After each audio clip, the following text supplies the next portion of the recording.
What nobody tells you about bad habits. Ever felt defeated after another failed attempt at building a habit? Check your self-talk. Are you saying I'm trying to be productive or I am a productive person? That tiny difference could explain your struggle. In the next 8 minutes, I'll show you how to rewire your brain for automatic success using identity-based habit formation. Neuroscience proves this approach is 3x more effective than willpower alone. By shifting how you view yourself at a fundamental level, you'll transform how you approach every goal and challenge. This paradigm shift goes beyond traditional productivity advice to change not just what you do, but who you become in the process. The Willpower Trap. Have you ever wondered why you can't stick to your goals even when you're super motivated at the start? You know that feeling. You wake up on January 1st totally pumped to transform your life, but by Valentine's Day, you're right back where you started. Trust me, you're not alone. Most of us have been taught this simple formula. If you want to break a bad habit, you just need enough willpower. It's like we believe willpower is this magical superpower that some people naturally have more of than others. If only I had more self-discipline, we tell ourselves after falling off track for the 10th time. But here's what nobody talks about. Willpower isn't actually a personality trait, it's more like a muscle that gets tired. And this changes everything about how we should approach habit change. Did you know that around 80% of New Year's resolutions crash and burn by February? That's pretty wild when you think about it. All those people start with genuine motivation and real commitment. They aren't failing because they don't care enough. Something else is happening. Think about willpower like your phone battery. You start each morning at 100%, feeling ready to make all the right choices. But every decision you make throughout the day drains a little bit of your willpower battery. Choosing what to wear, deciding what to eat, focusing during boring meetings, being patient with annoying coworkers, each depletes your self-control reserves. By evening, when you're faced with that chocolate cake or that comfy couch instead of your running shoes, your willpower battery is almost empty. You've simply used up your daily supply of self-control. I noticed this pattern in my own life last year. I'd start every Monday committed to my new workout routine. The first couple days, no problem. But by Thursday, when my boss would pile on extra projects and my kids would be fighting over homework, exercising was impossible. My willpower tank was simply empty. Stress is willpower kryptonite. When you're stressed, your body diverts energy away from the parts of your brain responsible for self-control. That's why it's so much harder to stick to your healthy eating plan during a crazy work week or avoid scrolling through social media when you're anxious. Sleep deprivation hits your willpower reserves too. One bad night of sleep makes you more likely to snap at someone or reach for junk food the next day. Research shows that sleep-deprived people experience significant drops in their ability to resist temptations. The daily grind affects you as well. Making decisions at work, resisting break room donuts, forcing productivity when you'd rather watch Netflix. By evening, your willpower has been through a marathon. This creates a frustrating cycle. You start strong with a new habit, maybe meditation, drinking more water, or keeping your desk organized. The first few days go great because your motivation is high and your willpower tank is relatively full. You think, this time it's different, I've finally figured it out. But then, inevitably, life happens. Maybe you catch a cold, have a fight with your partner, or face a deadline at work. Suddenly your willpower reserves are depleted and your new habit is the first thing to go.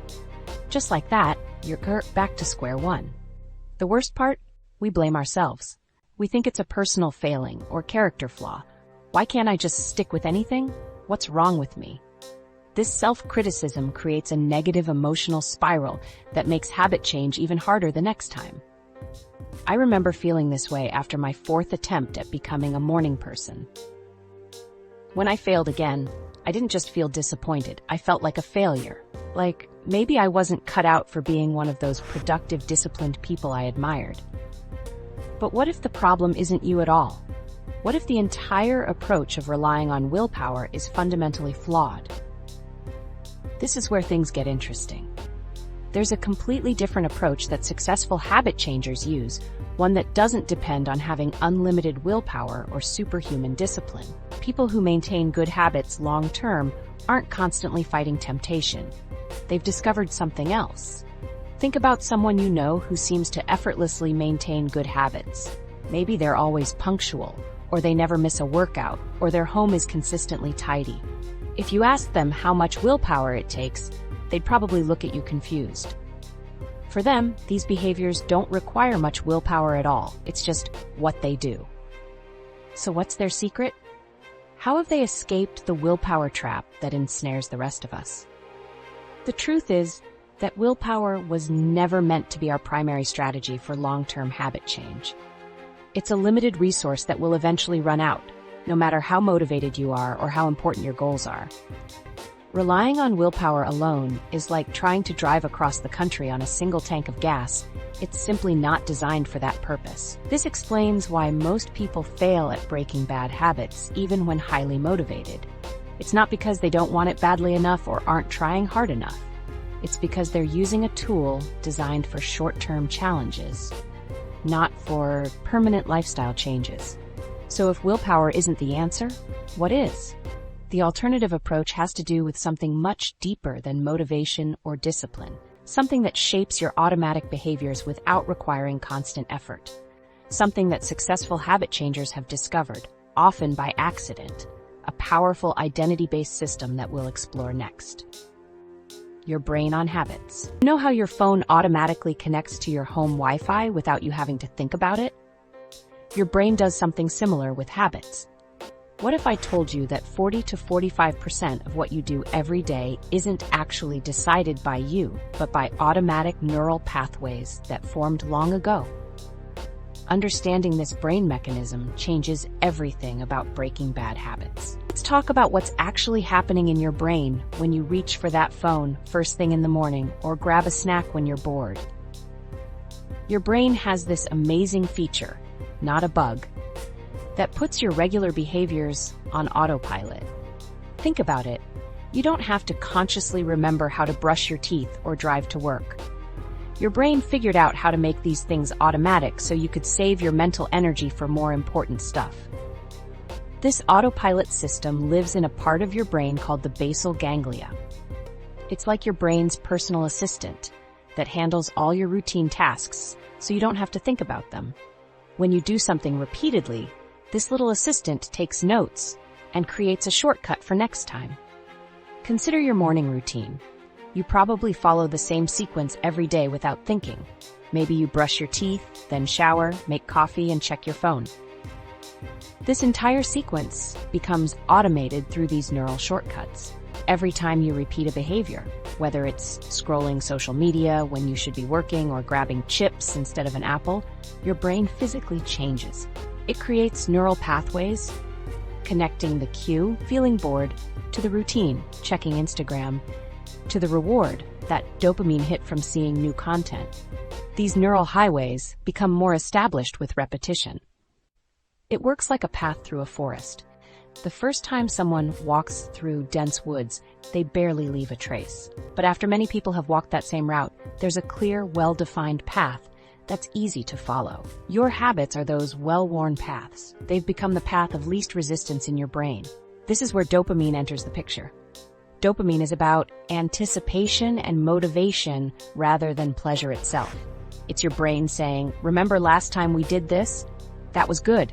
Let's do it again." Dopamine doesn't just spike when you get the reward. It fires when you encounter the cue. See a notification on your phone? Dopamine. Smell fresh cookies? Dopamine. Feel a little stressed? Dopamine, telling you that checking social media or eating something sweet will make you feel better. Your brain predicts the reward before you even get it. This prediction system makes habits difficult to break. Your brain constantly scans for cues that predict rewards, and when it finds one, it creates an urge to act. That urge is a physical response in your brain chemistry pushing you toward the behavior. Now, remember how we talked about willpower earlier? There's essentially a tug-of-war happening in your brain between two major players. In one corner, we have your prefrontal cortex, your willpower center, responsible for decision-making and impulse control. In the other corner is your basal ganglia, your habit center, running those automatic programs. Under normal conditions, your prefrontal cortex can override automatic habits when needed. It's like having a manual override button. But here's the problem. Your prefrontal cortex is sensitive to stress, exhaustion, and mental load. When you're stressed, your brain releases cortisol, which severely weakens your prefrontal cortex. It shuts down the command center that would normally help you make good decisions. Think about the last time you had a stressful day at work. Maybe you came home planning to go for a run or cook a healthy dinner, but instead found yourself on the couch with takeout and Netflix. That's not because you're weak or don't care about your goals. It's because stress hormones physically changed how your brain was functioning in that moment. When your prefrontal cortex goes offline, your habit pathways continue running at full power. They require minimal energy or conscious thought, so they keep functioning even when the rest of your brain is exhausted. This explains why even highly motivated people fall back into old patterns during stressful times. Their brain defaults to the path of least resistance. By the time you become consciously aware that you're reaching for cookies or opening Instagram, the habit circuit is already activated. Your conscious mind often simply justifies what your automatic brain has already decided to do. But this isn't all doom and gloom.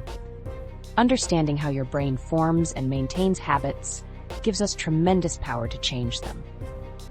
Just as your brain created those neural pathways, it can create new ones. If you stop walking the old route and consistently take a new one, eventually the old path gets overgrown while the new one becomes established.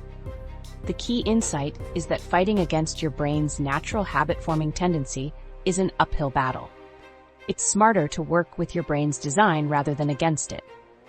Instead of trying to demolish the old highway, we can build a new, more appealing route and redirect the traffic.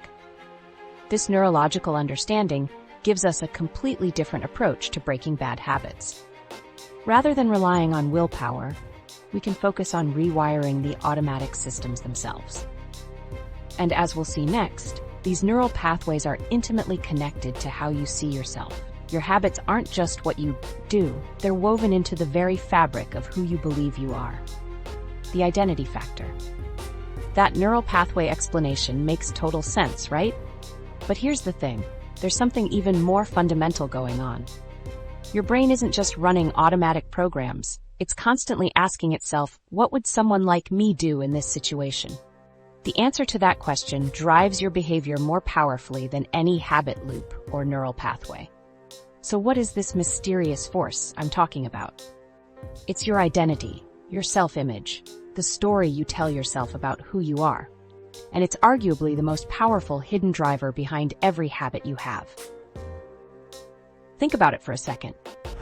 Have you ever heard someone say, or maybe you've said it yourself, I'm trying to quit smoking, but it's really hard? That statement seems innocent enough, but there's a massive problem with it. When you say you're trying to quit, you're still identifying as a smoker who's struggling, not as a non-smoker. Your brain hears that and thinks, right, because smoking is what people like me do. This identity concept is deeply rooted in our psychology. We humans have this profound need for consistency between our actions and who we believe we are. Psychologists call this cognitive consistency, and it's basically your brain's desire to have your behaviors match your beliefs about yourself. When you do something that doesn't align with your self-image, you feel this uncomfortable mental tension. It's like wearing a mask that doesn't fit your face. It chafes, it's uncomfortable, and you're constantly aware of its presence. Psychologists call this feeling cognitive dissonance. Your brain hates this tension and will do almost anything to resolve it. I experienced this myself when I first started creating content. I'd always thought of myself as someone who works behind the scenes, not a person who puts themselves out there. Each time I recorded, I felt this intense discomfort, like I was betraying my true self. My brain kept sending signals, this isn't you. It wasn't until I began shifting how I saw myself that the discomfort started to fade. When faced with cognitive dissonance, your brain has two options. Change the behavior to match your identity, or change how you view yourself. And typically, the behavior gets adjusted to match your existing identity, not the other way around. Consider someone who thinks of themselves as not a morning person. They might try waking up at 5 a.m. to exercise for a few days, but soon enough that alarm goes off and a little voice says, "Who am I kidding? I'm not a morning person." And back to sleep they go. Their actions realign with their identity. This pattern appears everywhere once you start looking. I've got no willpower around chocolate. I'm terrible with money. I always procrastinate on big projects. These aren't just observations about behavior. They're identity statements that program future actions. The concerning part? We make choices that align with these identities even when they hurt us. Someone who believes I'm just not good with technology will avoid learning new digital skills, even if it costs them a promotion. Someone who thinks I have a sweet tooth will keep eating desserts, even while battling health issues. This is why behaviors that conflict with your identity create so much internal resistance. It's like paddling upstream against a powerful current. You might make progress for a while through sheer effort, but eventually the current wins. Consider someone wanting to become more productive, but who views themselves as a person who works best under pressure. Every time they try to implement a productivity system, part of them thinks, this isn't really me. So even if they follow the system briefly, their brain constantly looks for evidence that it doesn't work for someone like them. This is exactly why traditional habit change advice often fails. When you change what you do without changing who you believe you are, you're fighting against your own identity. It's like planting new seeds while simultaneously spraying weed killer on the soil. Statements like "I'm trying to eat healthier" seem positive, but they're actually reinforcing an identity of someone who struggles with healthy eating. And your brain, seeking consistency, will make sure your actions match that struggling identity. But here's where the real magic happens. What if, instead of forcing new behaviors that conflict with your current identity, you focused on shifting your identity first? What if you changed "I'm trying to quit smoking" to "I'm not a smoker," or "I'm trying to eat healthier" to "I'm someone who nourishes my body"? When you make this identity shift, something remarkable happens. Actions that once required tremendous willpower start to feel more natural because they align with who you believe you are. When you pass on that cigarette or choose a healthy meal, you're not fighting against yourself. You're simply acting in accordance with your identity. This explains why some people maintain good habits without much struggle. It's not superhuman willpower. The behaviors are congruent with how they see themselves. A person who identifies as an athlete doesn't need willpower to exercise. They're just being who they are. So why do "I'm trying to quit" statements practically guarantee failure? They reinforce an identity of someone who struggles with change, creating an internal conflict that your brain resolves by returning to the old behavior. The breakthrough comes when you realize that you can choose your identity. You're not stuck with "I'm a procrastinator" or "I'm not a morning person." These aren't unchangeable facts about you. They're stories you've been telling yourself, often for so long that you've forgotten they're just stories. The identity-based approach. These stories we tell ourselves might seem fixed. But what if I told you there's a proven approach that's 3 times more effective than willpower-based methods? The secret lies in a simple mental shift that successful habit changers use instinctively, but most people never discover. It's not about fighting against your natural tendencies. It's about redefining who you fundamentally are. The identity-based approach versus traditional willpower. Think about the people you know who maintain healthy habits without struggle. Maybe your friend who never misses a morning workout, or your colleague who naturally stays organized. When you ask them how they do it, they often shrug and say, "That's just who I am." This casual comment is actually the key to their success. The identity-based approach flips the traditional model on its head. Traditional approach. Start with the behavior you want to change. Identity approach. Start with the identity you want to embody. When someone says, "I'm trying to eat better," they create an immediate psychological hurdle. The statement implies they're not naturally someone who eats well, but they're forcing themselves to do it anyway. Compare that to someone who says, "I'm someone who nourishes my body." This identity-based statement creates a completely different psychological framework. They're simply acting in alignment with who they believe themselves to be. When choosing what to eat, the decision flows naturally from their identity rather than requiring willpower. The psychological advantage. The psychological difference is massive. Willpower approach. Each healthy choice feels like a sacrifice won through discipline. Identity approach. Each choice feels like an affirmation of who you already are. When you adopt an identity-based approach, you create what psychologists call internal consistency. Your brain loves consistency between your beliefs and actions.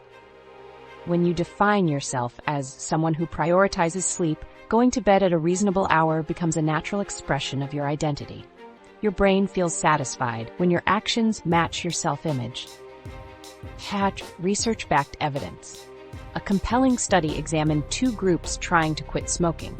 The first group was taught to say, "No thanks, I'm trying to quit," when offered a cigarette. The second group was instructed to say, "No thanks, I'm not a smoker." The results were remarkable. The identity-based group was significantly more likely to remain smoke-free months later. Why? The first statement keeps the person's identity as a smoker intact. They're just temporarily behaving differently. The second statement establishes a new identity that makes refusing cigarettes feel natural. The University of California found that participants who framed their goals in terms of identity, to be a helpful person, versus behavior, to do this helpful thing, were more likely to persist through setbacks. These participants viewed each action as part of a larger story about themselves, not just isolated behaviors. Most impressively, the National Institutes of Health published research showing that people making identity-based statements before facing temptations were approximately 3 times more successful at maintaining desired behaviors compared to those relying on willpower alone. The effect was so dramatic that researchers concluded identity change should be central to any habit transformation program. The compounding effect. Identity shifts create a compounding effect. Small actions aligned with your new identity serve as evidence that reinforces your belief in that identity. Each time you make a choice aligned with being someone who exercises regularly, you strengthen that self-image, making the next similar choice easier. This approach also changes our emotional experience of habit change. When you're trying to change a behavior, each day feels like a battle. But with an identity shift, you experience what psychologists call identity-congruent behavior. Actions that feel natural because they match who you believe yourself to be. How to make the shift. This isn't about positive thinking or empty declarations. Your identity shift needs to be paired with evidence, but the evidence doesn't need to be massive. Small, consistent actions that align with your new identity are enough to start the shift. Consider someone transitioning from "I'm trying to write more" to "I'm a writer." The identity-based approach might start with writing just 50 words a day. Each small writing session becomes evidence that reinforces the identity of being a writer. Over time, the identity solidifies, and writing becomes more natural. This approach addresses what scientists call the intention-behavior gap, the space between what we intend to do and what we actually do. Traditional approaches focus on strengthening intention through motivation. Identity-based habit change closes the gap by making the desired behavior feel like the natural expression of who you are. The compelling aspect of this approach is that it doesn't require extraordinary discipline. It works precisely because it reduces the need for those limited resources. When a behavior aligns with your identity, it requires less mental energy to perform. This is why people who identify as runners don't need to constantly motivate themselves to run. It's simply what they do. Your identity isn't fixed. It's malleable and responds to how you think about yourself and the small actions you take. Even if you've spent years thinking of yourself as someone with no willpower, you can begin changing that story today.